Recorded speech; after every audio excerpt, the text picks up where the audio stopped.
நம்ம இன்னைக்கு எதை பற்றி பேச போறோம்னா ரித்திக் ரோஷனோட பிளே டெக்கரேஷன் பார்த்தீங்கன்னா இந்த ட்ரெயின் கான்செப்ட்னா நம்மகிட்ட இப்போ பார்த்தீங்கன்னா மாட்டு வண்டி, யானை, இந்த மாதிரி லோட்டஸு, இந்த மாதிரி விதவிதமான கான்செப்ட்லாம் பண்ணிட்டு இருக்கோம். இன்னைக்கு இந்த ட்ரெயின் கான்செப்ட்ல நம்ம யாருக்கெல்லாம் இந்த ட்ரெயின் கான்செப்ட் ரொம்ப பிடிக்கும், இந்த ஃபோட்டோக்கெலாம் எப்படி நல்லா இருக்குன்னு சொல்லி நம்ம இன்றைக்கி அதை பற்றி பேச போகிறோம். இன்றைக்கி பார்த்தீங்கன்னா பொதுவாக ஒரு காது குத்துறது வந்து பார்த்தீங்கன்னா சின்ன குழந்தைங்களுக்கு தான் காது குத்துவாங்க. அப்போ அங்கே பார்த்து அந்த மாதிரி இடத்துல வந்து இந்த மாதிரி ஒரு ட்ரெயின் கான்செப்ட் வச்சா எப்படி நல்லா இருக்கும் அப்படிங்கிறதுக்காக இந்த ட்ரெயின் கான்செப்டை நம்ம இப்போ உருவாக்கியிருக்கோம்.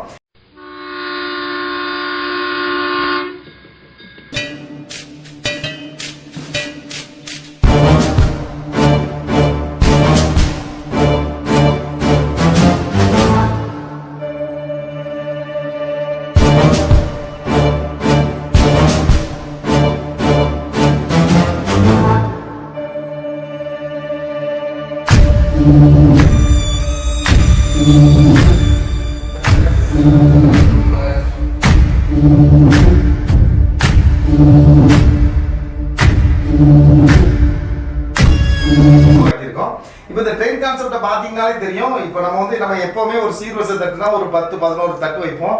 அந்த 11 தட்டுலேயும் பார்த்தீங்கன்னா இந்த ட்ரெயினில் வந்து ஒவ்வொரு பெட்டிலையும் ஒவ்வொரு படம் வச்சு, அதாவது ஒரு ட்ரெயின் பெட்டிக்கு ஒரு படம் வச்சு ஒரு 11 தட்டு பண்ணி அந்த ட்ரெயினோட கான்செப்டை நம்ம பண்ணியிருக்கோம். இந்த ட்ரெயின் கான்செப்ட் உங்களுக்கு வேணும்னு நினைக்கிறவங்க எங்கள்கிட்ட நீங்கள் வாடகைக்கோ இல்லை விலைக்கோ எதுக்கு வேணாலும் வாங்கிக்கலாம். இந்த மாதிரி நிறைய கான்செப்ட் வச்சுருக்கோம் ரித்திக் ரோஷாவில். உங்கள் ஃபங்க்ஷனை வந்து இன்னும் செலிப்ரேட் பண்ணணும், ரொம்ப நல்லா அழகாக பார்க்கணும் அப்படின்னு நினச்சிங்கன்னா இன்றைக்கி எல்லார் கையிலும் மொபைல் இருக்கிறதுனால ஏதோ டிஃப்ரெண்ட்டான ஒரு கான்செப்ட் பார்க்கணுன்னு தான் நினைக்கிறாங்க. அந்த மாதிரி சீர்வரிசை நீங்களும் டிஃப்ரெண்ட்டாக பண்ணணும்னு நினச்சிங்கன்னா நம்ம ரித்திக் ரோஷாவோட சேனலையும் நீங்கள் கண்டிப்பாக சப்ஸ்கிரைப் பண்ணணும். நாங்கள் புதுசாக போடுற வீடியோ உங்களுக்கு அப்போ தான் வந்து உங்களுக்கு வரும். அதனால் நீங்கள் வந்து எங்கள் சேனலை சப்ஸ்கிரைப் பண்ணிக்கோங்க.